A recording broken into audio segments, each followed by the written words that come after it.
IPL 2026 match number 2 Mumbai Indians versus Kolkata night riders.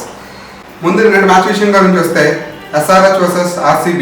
మనం చెప్పినట్టుగానే SRH యొక్క బౌలింగ్ తేలిపోయింది RCB బ్యాటింగ్ ముందు. ఇషాన్ కిషన్ అండ్ అనికేత్ వర్మ పోరాడకుండా ఉంటుంటే ఆ మాత్రం స్కోర్ అయినా వచ్చేది కాదు. అసలు 200 కొట్టినా కూడా ఒకసారి కూడా మ్యాచ్లో ఉన్నట్టు అనిపించలేదు. RCB కంప్లీట్గా ఒక ఆధిపత్యం చెలాయించింది SRH పైన. సో వీళ్ళు ఇదే కంటిన్యూ చేస్తే రెండోసారి ఇంకొక కప్పు గెలవలేరని మాత్రం చెప్పలేము. ఈరోజు మ్యాచ్ విషయానికి వస్తే ముంబై ఇండియన్స్ వర్సెస్ KKR రెండు డిఫరెంట్ పోలర్స్ దగ్గర ఉన్నట్టు అనిపిస్తున్నాయి. ఎందుకంటే ముంబై ఇండియన్స్ కంప్లీట్ ప్యాకేజ్లో ఉంది. అసలు వాళ్ళ దగ్గర ఇది లేదు, ఇది తక్కువ అనేది లేదు. స్పిన్ బౌలింగ్ దగ్గర కొంచెం అనిపిస్తున్నా కూడా వాళ్ళ దగ్గర నాణ్యమైన స్పిన్ బౌలర్స్ అయితే చాలానే ఉన్నారు, సాయంత్రం ముఖ్యంగా. అలాగే కోల్కతా నైట్ రైడర్స్లో స్పిన్ బాగానే ఉన్నారు, పేస్ బౌలింగ్ మాత్రం ఖచ్చితంగా చాలా బలహీనంగా అయిపోయింది.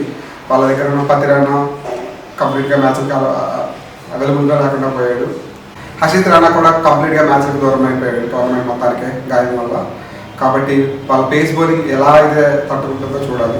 ఈరోజు మ్యాచ్ ప్రెడిక్షన్ దగ్గరికి వస్తే మాత్రం I would say Mumbai Indians.